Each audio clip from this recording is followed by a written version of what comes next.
चलिए शुरू करते हैं। पहले हम टेस्ट पेपर का पहला क्वेश्चन है फ्रेजेस का। फ्रेजेस के आंसर देने हैं आपको। चेतन इज सो इनोसेंट, चेतन इतना इनोसेंट है that he wears his heart on sleeve, कि वो अपना जो हार्ट है वो स्लीव पर पहनता है। हार्ट को स्लीव पर पहनने का मतलब है अपने फीलिंग्स को जग जाहिर कर देना, यानी थोड़ा सा एक्सट्रोवर्ट होना। Wear is heart on sleeve आएगा। आइए आंसर मैच करते हैं। इसका आंसर मैच होगा second. Second is the right option. बहुत अच्छे से समझ लें। एक्सप्रेस हिज फीलिंग्स ओपनली, अपनी भावनाओं को खुलकर जाहिर करना।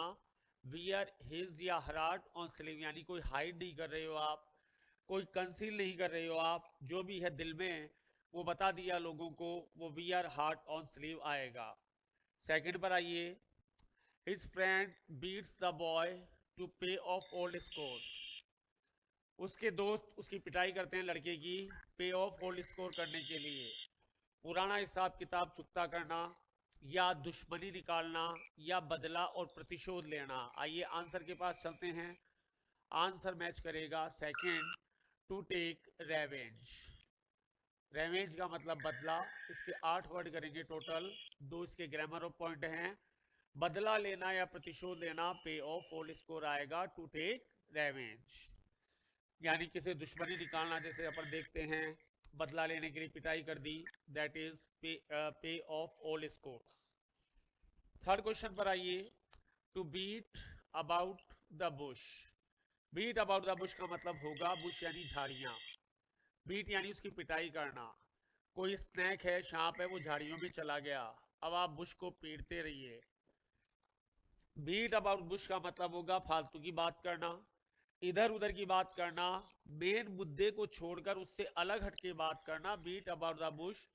आइए आंसर मैच करते हैं। आंसर आएगा 4। Fourth is the right answer, make use of irrelevant reference, यानी असंगत और अतार्किक बातों का आप डिस्कशन कर रहे हो, वो कहलाएगा बीट अबाउट द बुश। फिर आता है फेस द म्यूजिक। आंसर नहीं देखना है भाई, फेस द म्यूजिक। म्यूजिक को फेस करने का मतलब है कोई सजा का सामना करना, कोई डांट का सामना करना, या किसी आलोचना का सामना करना। टू बी आर क्रिटिसिज्म, कोई गलती कर दी, हेड प्रिंसिपल साहब ने ऑफिस में बुलाया है, फेस द म्यूजिक। एसएचओ ने कोई गलती कर दी, एसपी बुलाएगा, फेस द म्यूजिक। या मजिस्ट्रेट बनने के बाद आपने कोई गलत ऑर्डर पास कर दिया, गलत ऑर्डर दे दिया, हाईकोर्ट वाले वहां बुलाकर आपको कोई तोहफा नहीं देंगे, वहां पर क्या करना पड़ेगा, फेस द म्यूजिक। तो third is the right answer, to bear criticism. Next आइए आप। Doctor the account. Doctor the account, doctor का मतलब होगा हेरा फेरी करना, डॉक्टर का मतलब हेरा फेरी, एज ए वर्ब काम कर रहा है ये। डॉक्टर द अकाउंट सीधा आंसर मैच कर रहा है, मैनिपुलेट द अकाउंट, कोई भी हेरा फेरी करना। सपोज करिए 100 स्टूडेंट है, 50 की जीएसटी से बिल बना दिया, 50 का नहीं बनाया, तो ऐसा कोई भी काम या कोई भी किसी भी तरीके से फर्जीवाड़ा कर दिया, that is doctor the account. ये 5 फ्रेजेस को तैयार करिए और चलिए ग्रामर सेक्शन के पास। ग्रामर का पहला पॉइंट आपसे कहता है कि आपके पास 4 ऑप्शन है। My best efforts I fail to convince Sanjay about my proposal, मेरे अच्छे प्रयत्नों के बावजूद मैं संजय को कन्विंस करने में असफल रहा, के बावजूद आएगा, यहाँ पर डेस्पाइट आएगा। Fourth is the right answer, यहाँ पर डेस्पाइट आएगा। आपका क्वेश्चन बन सकता है डिस्पाइट क्यों नहीं आ सकता, क्योंकि इसके साथ ऑफ नहीं है। ऑफ होता तो ये भी सही होता। सिंस का कोई मतलब नहीं है, फोर का कोई मतलब नहीं है। अब सेंटेंस को पढ़ लीजिए। Despite my best effort I fail to convince Sanjay about my proposal. Option के पास नहीं जाना है जब तक आपको ग्रामर से बातचीत नहीं हो जाए, आराम से समझते हुए। The city was plunged darkness due to sudden power failure. Plunge, plunge का सही मतलब होता है, यदि आप स्विमिंग करते हैं तो गोता लगाने को प्लंज कहते हैं। प्लंज के साथ एक स्टैंडर्ड प्रपोजिशन आता है, प्लंज के साथ प्रपोजिशन इनटू आएगा। The city was plunge, plunge डी ओ लगा देना, plunge into darkness due to sudden power failure. वो सिटी थी, वो अंधियारे में डूब गई थी, अचानक पावर फेलियर होने के कारण प्लज के साथ प्रपोजिशन इनटू आएगा, ये बात आपको याद रखनी है। ये फ्रेजल वर्ब है, फ्रेजल वर्ब। नेक्स्ट आइए, नो सूनर। नो सूनर की ग्रामर को दिमाग में रोटेशन पे ले आओ। No sooner had the umpire given the batsman out blank space the crowd rush into the field. जैसे ही एम्पायर ने बैट्समैन को कहा आउट, जो क्राउड थी वो फील्ड के अंदर तेजी से भागी। नो सूनर की ग्रामर अप्लाई करो। जहां नो सूनर आ गया उसकी हेल्पिंग वर्ब पहले आती है, आ गई। कंजक्शन के पास चलेंगे, कंजक्शन THAN आएगा, दिमाग में तैयार। अब आ जाओ ऑप्शन के पास, option third is the right answer. Question पढ़कर कभी भी ऑप्शन के पास मत जाना, क्वेश्चन पढ़कर पहले ग्रामर के पास जाना है, फिर ऑप्शन खुद ही आ जाएगा, फिर आपको जाने की जरूरत क्या, वो तो खुद ही कह देगा कि किसको लाना है, फिर तो आपका गलत होने का सवाल ही नहीं है। नो सूनर के साथ कंजक्शन देन आएगा। नेक्स्ट आइए, बहुत अच्छे से समझते हुए पेपर कर रहे हैं आप। The building is not safe, the building is not safe and must be down. Must be के साथ वर्ब की थर्ड फॉर्म आएगी और बिल्डिंग को गिराना भी है, तो यहां पर आएगा पुल्ड डाउन। पुल्ड डाउन का मतलब है गिरा देना। मस्ट बी मॉडल पैसिव में है और मस्ट बी के साथ वर्ब की थर्ड फॉर्म आएगी, मस्ट बी पुल्ड डाउन। समझते हुए क्वेश्चन सॉल्व करना है, सरमाइज नहीं करना, यही आर्ट मैं आपको सिखा रहा हूं, आंसर नहीं देखना है। The fireman manage to put, put के साथ क्या लगाएगी, आग बुझानी है, पुट के साथ आउट लगाओगे आप। पुट आउट का मतलब आग बुझाना। ऑप्शन पर आइए, third is the right option. Put off, बोले सर पुट ऑफ क्या होता है? पुट ऑफ होता है कोई भी मीटिंग या क्लास या शादी स्थगित करना, पुट ऑफ कहलाएगा। दो ही फ्रेजल वर्ब बनती है, या तो पुट आउट या पुट ऑफ, बाकी पुट डाउन और असाइड का कोई मतलब ही नहीं है। फालतू का कचरा भी इकट्ठा नहीं करना अपन को। Indira Gandhi was by security guards Delhi, एक आर्टिकल बना है। दिल्ली क्या है? प्रॉपर नाउन है। प्रॉपर नाउन से पहले कभी आर्टिकल नहीं आता, अपवादी दशाओं को छोड़कर। कोई अपवादी दशा यहाँ पर नहीं है तो आर्टिकल तो नहीं आएगा, तो जाने दो थर्ड को, जाने दो फर्स्ट को। अब इंदिरा गांधी की हत्या हुई थी या राजनीतिक हत्या हुई थी? इंदिरा गांधी की राजनीतिक हत्या हुई थी, तो असैसिनेटेड हुई थी इंदिरा गांधी।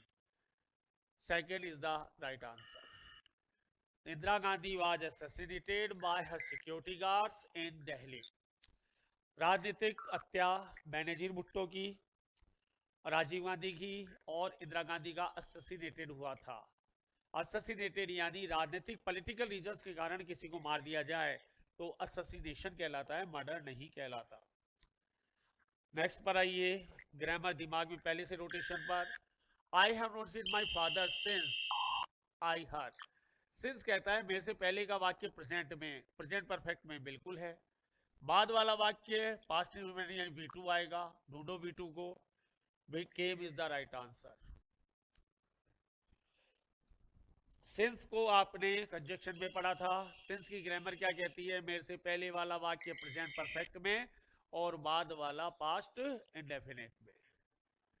नेक्स्ट आइए, of the two language I am learning I find English, फिर टू पर कहानी आ गया, अटक गई।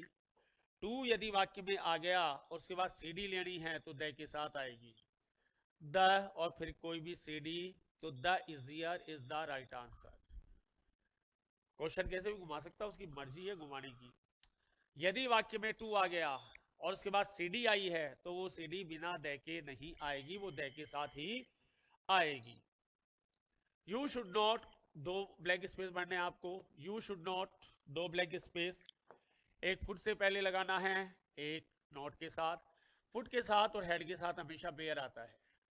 बेयर फुट का मतलब नंगे पांव, मंदिर में अपन बेयर फुट ही जाते हैं। अब शुरू करने उसके बाद V1 आती है, नहीं आएगा, नहीं आएगा, नहीं आएगा। वॉक और बेयर आएगा, पहले में वॉक और दूसरे में बेयर। अपन मंदिर के जब अंदर एंटर करते हैं तो अपन बेयर फुट होते हैं, और हेड भी जब गर्मी में कहते हैं कि बेयर हेड नहीं रखना चाहिए, कुछ सर पे रखना चाहिए क्योंकि अपन को सन स्ट्रोक हो सकता है, तो बेयर फुट या बेयर हेड। देवर बॉर्न, वो पैदा हुए थे कहाँ? दिल्ली में, और पालन पोषण भी दिल्ली में हुआ था। पालन पोषण करने की जो फ्रेज आएगी वो आएगी ब्रिंग अप। आप हैं सेकेंड फॉर्म में तो आएगा ब्रॉट अप। ढूंढ लीजिए, ब्रॉट अप थर्ड में है, third option is the right option.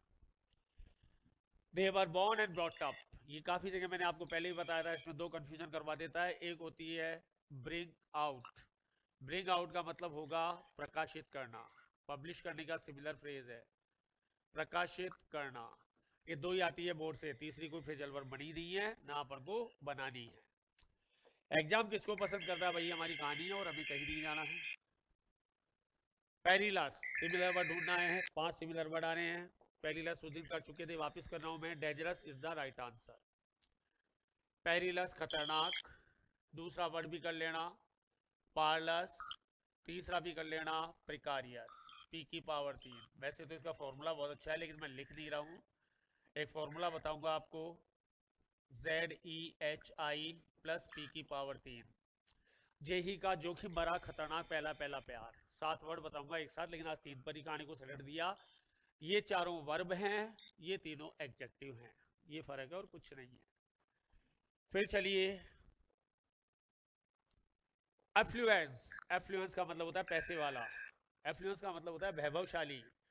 पैसे वाले का वर्ड ढूंढो, रिचनेस पे मिल गया, क्यों आगे जाएं। एफ्लुएंस का मतलब वैभवशाली, बहुत पैसा है। पंजाब और जो गुजरात है एफ्लुएंट स्टेट हैं, पैसे वाली कंट्री हैं, पैसे वाली स्टेट हैं। Richness is the right answer. फिर क्वेश्चन आता है आपके पास बाइफर्केट, बायोलॉजी का वर्ड है बाइफर्केशन।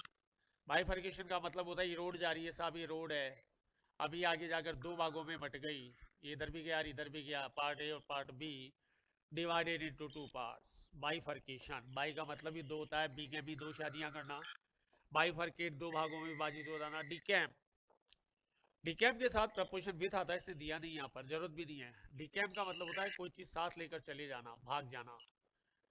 यदि डाकू हैं तो पैसा लेकर साथ जाएंगे, साथ लेकर जाना। डिकैम्प, डिकैम्प के साथ प्रपोजिशन विथ आता है, जो आज यहाँ पर नहीं दिया। Answer flee is the right answer. कोई भी डाकू यदि बैंक से पैसा लूटेगा, डिकैम्प करेगा और वो वहां से भाग जाएगा तो फ्ली कर लेगा। तो आपको पहले क्वेश्चन से दोस्ती करनी है, डायरेक्ट वार नहीं करना है।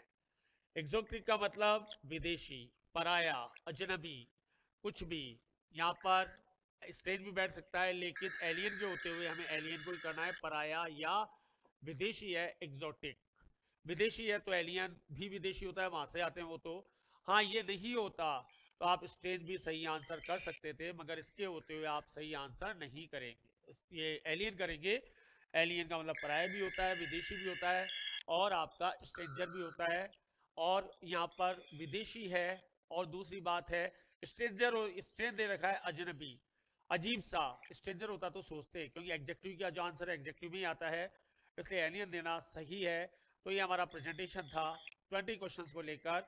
यहाँ तक अपडेट करिए, फिर मिलते हैं नए क्वेश्चन पेपर के साथ।